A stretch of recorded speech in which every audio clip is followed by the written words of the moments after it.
All right. First things first.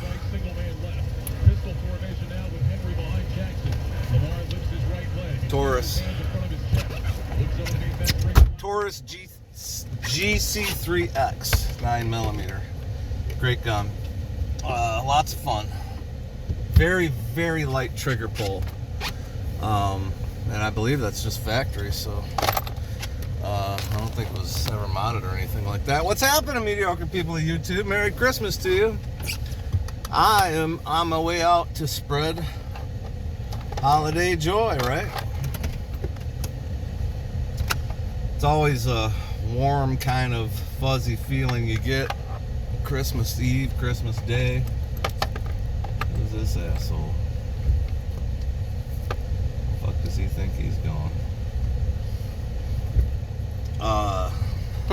Even on Christmas, they're all assholes, right?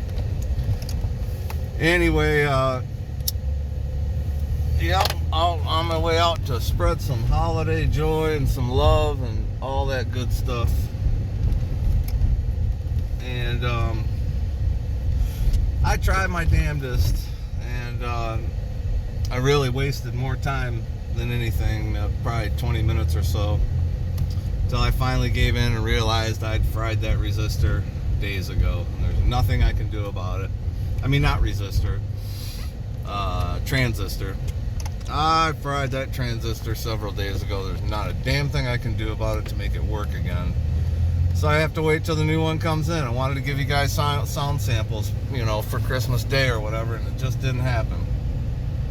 That's okay. I've got several of them coming tomorrow. They're supposed to be here. I don't know if I expect them tomorrow, but they'll be here within the next day or two. I also have something else coming out, coming too, because this amplifier, the one thing it does not have is reverb, and I'm cool with that. It's got enough shit, so I could have added reverb to it if I wanted to, but I found a pedal that is certainly, I don't know of any other pedal, any other reverb pedal that sounds as good as this one. It really captures that, you know, whatever you want to call it, tube-driven spring reverb effect. And I think it's just if I remember right, it's just a one-knob pedal. And I've tried it several different times. A couple of people I know have them, and I was amazed. I'm like, what the hell is that, you know? And so I won't tell you what it is, but you'll see it the next couple of days here. Hopefully you'll hear it during some sound samples, because I really like reverb, and this reverb pedal, I've tried them all, you know, the Boss stuff. I don't think I've ever tried a Keeley reverb pedal, which would be interesting. But I don't know if Keeley makes a reverb pedal. If they do, I bet you it's good. But I've tried several different Digitech and Boss and things like that, and they're good. Don't get me wrong. Boss has a really nice digital reverb pedal. It's very versatile. But man, when I heard this one, I was like, wow, what pedal is that? So I finally spent the money and decided to get one. So that's coming in tomorrow as well. Do I need gas? I guess not. I just need to get a couple of big gulps. So while I'm doing that, I'll put you guys on pause, and I will go grab a couple of big gulps. Be right back. Motherfuckers not gonna lay me off. I'm gonna lay them off. Motherfucking night shift nobodies. Tell you what, man, I just found this channel. And if any of you guys that watch this channel, if you've ever been in the commercial construction trades, go check this dude out, because man, it is funny as hell. He hits the nail on the head regarding all that shit. Dude's name is Boyd Animation. He's got a band called the Coon Dogs, and he sings songs about being in the construction business. He's apparently works at a refinery, does contract work at the refinery, somewhere in Texas.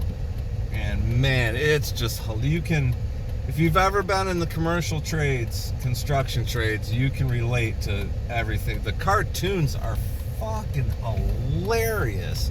I binge watched every cartoon he has because they're not very long, you know. They're only like 4 or 5 minute episodes. I think the longest one might be 10 minutes, and just hysterical. So yeah, go check out Matt Boyd Animation, and check out his also his band called the Coon Dogs on YouTube. Good stuff. Anyway, back to music stuff. Yeah, I can't wait to get this amp up and running, man. These amps sound so good, and I'm already toying with the idea of building another one, just because they're fun to build too. And you know, I might build another one and just kind of play with it a little bit more. Meaning, you know, mods and shit like that. It really doesn't need any mods. I can't think of any mod that you could put into this amp to make it better, as far as the kind of music I like to play, which is basically metal, heavy metal. But like I said, literally, it's got the era switch on it. In between that era switch and the different gain stages and bright switches, not to mention the pussy trimmer, you can go from very clean Fender tones to the broken up Fender tones, and then you can hit the era switch, get into the late 60s and then into the 70s, Rolling Stones, 70s rock, and then you get into the 80s stuff, where basically, you know, all the 1980s stuff, more or less, if it wasn't a super lead with a patch cord and a distortion pedal or overdrive pedal, it was a JCM 800. And then people started doing what they call the Jose mods to both, really, not just the JCM 800, but also the super leads. And man, I'll tell you what, it's just, like I said, it's kind of like the be-all, end-all amp, because it can go from all that real nice, great sounding stuff to full-blown metal. And you really don't need any pedals. It'll take pedals nicely, which I also wanted to do some more sound samples with my my little Randy Rhoads amplifier, the Rob Deluxe amplifier, because I'm going to build another one of those distortion pedals, and maybe I'll do a giveaway on the channel, I don't know. That distortion pedal is not what one person thinks it is. He thinks it's just going to be it's just going to be a tube screamer, blah, blah, blah. No, it's not a tube screamer. Like I said, it's a distortion pedal for starters. And it was the distortion pedal back in the 80s, you know, that people that wanted that, you know, crank, not just overdrive, but distortion. Very simple circuit.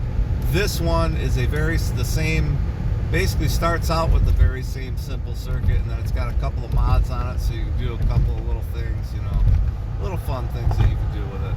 So I am going to build that. That's sitting in a box. Of course, I got to drill the chassis out and do all that kind of stuff, and then, you know, as far as building, it doesn't really take all that much. But I do use a transistor in there